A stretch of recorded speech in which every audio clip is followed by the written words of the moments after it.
All right, about 2 weekends ago, we ended up sleeping on the floor of a Hyatt Place conference room. In Bloomington, And Indiana. this is what happened.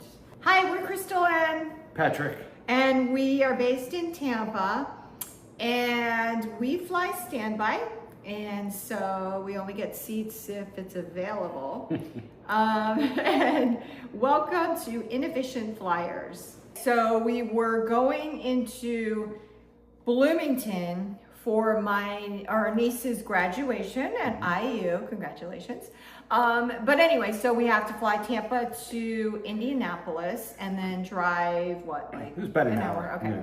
And of course the flight was delayed. And so we got there super late. Like 1 a.m. And we're thinking everything's just going to be a typical check-in, but it was anything but typical. Yeah. So the clerk was a little bit slow, but friendly. He shared with me that it was his 4th day on the job. We go up to room 632 and we're walking down the hallway and We're wheeling our bags. Yeah, I hear from him. He's like, uh-oh, and I'm thinking, what? Well, on the door, there was a do not disturb tag, and typically you think that housekeeping remembers to remove that.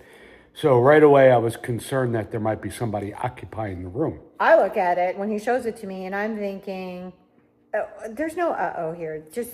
It just got left on there. Let's just go in That's there. fair. So, but then he's like, why don't you stand out in the hallway? Just let me do this. Let me go in. Give me a second.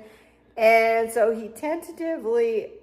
So I'm like, fine. Okay. I was worried if there was a confrontation or I didn't want you to be involved in it. Tentatively goes in the door, and I'm still just thinking, all right, whatever, like very cautious of you, but okay. Then all of a sudden I see him literally run backwards. Haven't moved that fast in a long time. Run backwards and say, close the door quick. People in this room. Yeah. So no, it was a guy, one guy. You saw him? Oh, I saw him. He was getting out of bed. We go down to reception and, we never had to say this before, but we told Explain Dave, the situation. Then we say, there's somebody in the room. And he looks actually kind of shocked. Of course, it's only his 4th day working there, whatever. It's fine.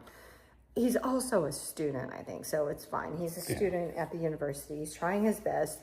So he starts on the computer and he assigns us a new room on the 9th floor. And we're looking at each other and we're like, Dave, how do you know there's not going to be somebody in this room as well?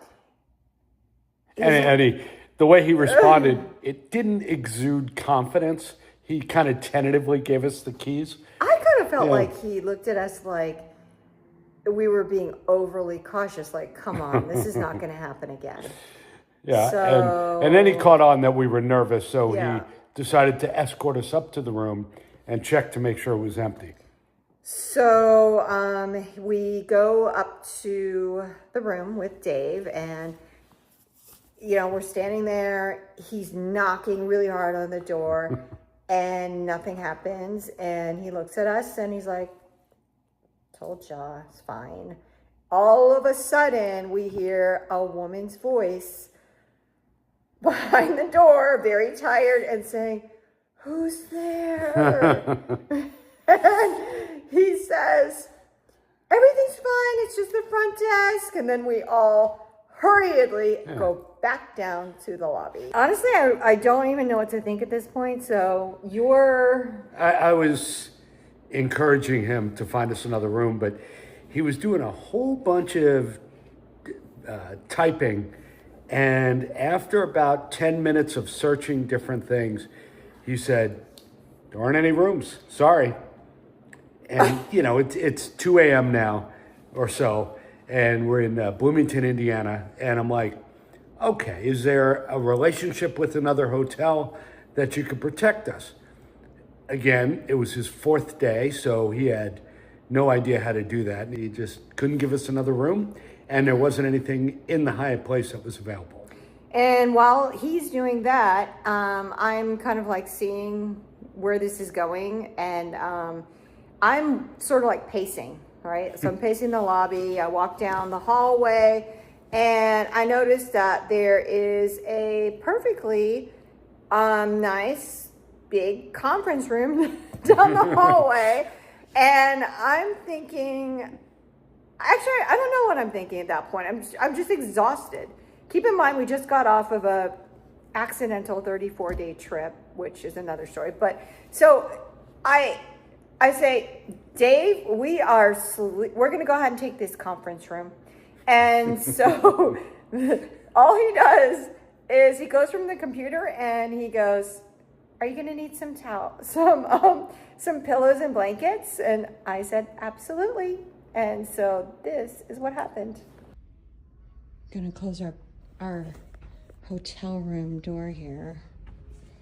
I guess the positive is that we have a whole public restroom to ourselves, a big hallway. I guess not really to ourselves, but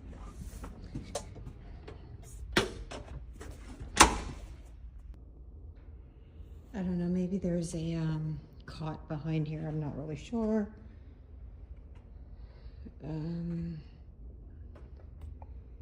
Is this? Oh, this is just, it's just a big divider wall. It's not gonna help me. All right, I guess I'm gonna, hopefully nobody comes in that back door tonight or tomorrow. I know it's a crazy story, but we didn't have a room, so they put us in here. We were booked. David put us in here. They didn't have a room for us, and there aren't any other hotels in town. Oh my goodness.